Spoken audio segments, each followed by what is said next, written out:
Hi friends, అందరికీ నమస్కారం. అందరు ఎలా ఉన్నారు? బాగున్నారా? ఈరోజు నేను బాస్మతి రైస్తో ఎగ్ ఫ్రైడ్ రైస్ చేస్తున్నాను. అలాగే వెజిటేబుల్ కూడా వేస్తున్నాను. క్యారెట్, బీన్స్, బఠానీ, క్యాప్సికమ్ ఇవి కూడా వేసి ఎగ్ రెండు కలిపి చేస్తున్నాను. చూడండి నేను ఎలా చేస్తానో చూడండి. ఓకేనా?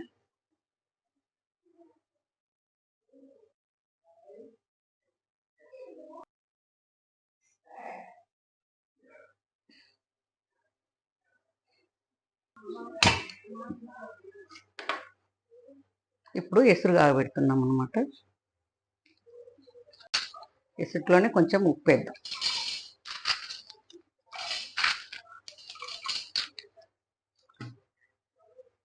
నేనైతే 1.5 గ్లాస్ రైస్ పోసాను.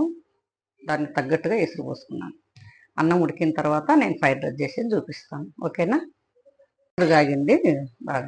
ఇలా ఎసురు కాగేంత వరకు ఉంచాలి. తర్వాత ఈ రైస్ వేసాను. కాకుండా కొంచెం ఆయిల్ వేసాను, ఒక స్పూన్.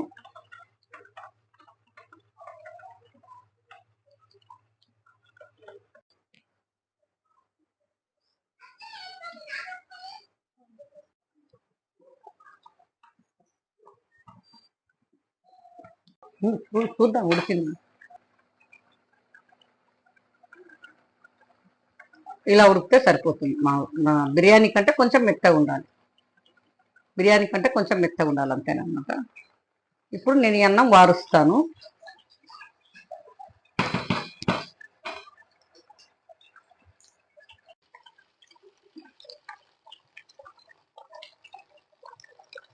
ఇలా వాటర్ అంతా తీసేసిన తర్వాత కొంచెం సేపు ఆ నీరు గుంజేస్తాను అనమాట. ఇలా వార్చితే కొంచెం లైట్గా పెట్టాలి. కొంచెం 2 యాలక్కాయలు, 2 అనాసపు, 5 లవంగాలు. అంటే కొంచెం టేస్ట్ కోసం అనమాట. వేస్తే కొంచెం మనకు స్మెల్ వేరే వస్తుంది కదా, అందుకని. ఇంకా వేరే ఏమి వేసే అవసరం లేదు. కొత్తిమీర, కరివేపాకు కూడా మన ఆప్షన్. మనం కావాలనుకుంటే వేసుకోవచ్చు, లేకుంటే లేదు. కొత్తిమీర కూడా. ఎల్లుల్లి, ఇది ఎల్లుల్లి దీనికి టేస్ట్ బాగా తెస్తుంది అనమాట. చాలా బాగా తెస్తుంది టేస్ట్.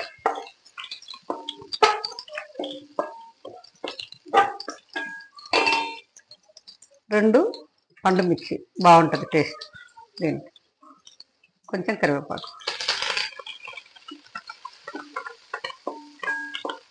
ఎర్రవైతే మిరపకాయలు బాగుంటాయని నేను రెడ్ కలర్ వేసాను. మనం గ్రీన్ కూడా వేసుకోవచ్చు, మన ఆప్షన్ అవన్నీ.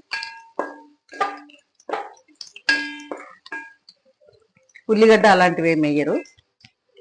Capsicum red, green.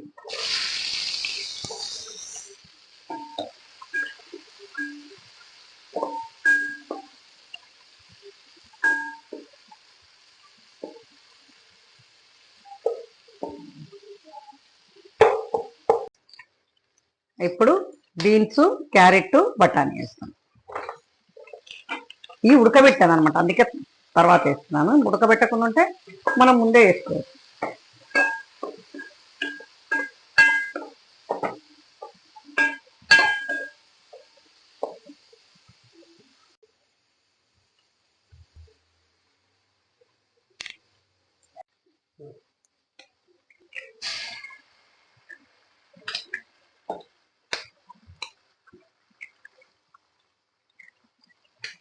మనకు నచ్చినవి వేసుకోవచ్చు. ఎగ్స్ ఓన్లీ వెజ్తో కూడా చేసుకోవచ్చు.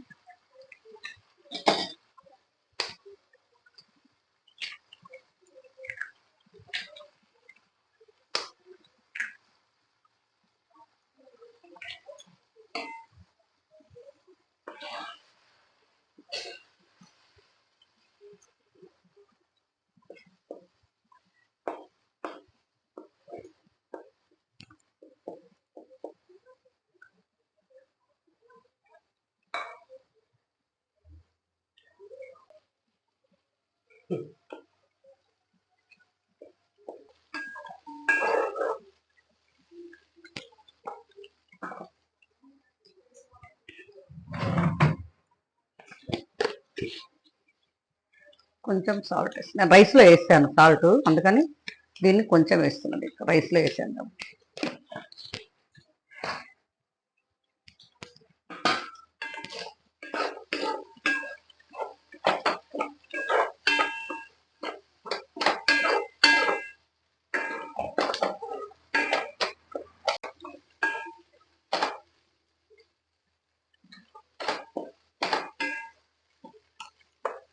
ఇప్పుడు అయిపోయింది కదా, ఇప్పుడు రైస్ వేసేసుకున్నాము.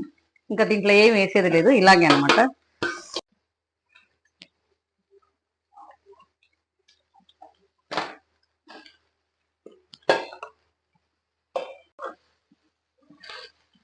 ఇది మన ఓన్లీ కారము ఇవన్నీ వేసేది లేదండి దీంట్లో, ఓన్లీ ఇలాగే చేస్తాము. కారం అవన్నీ అది వేరే ఫ్రైడ్ రైస్, మళ్ళీ ఒకసారి చూపిస్తాను.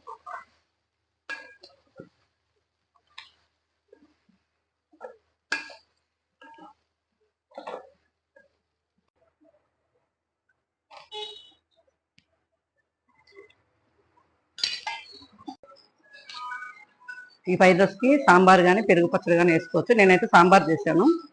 ఇది వచ్చింది.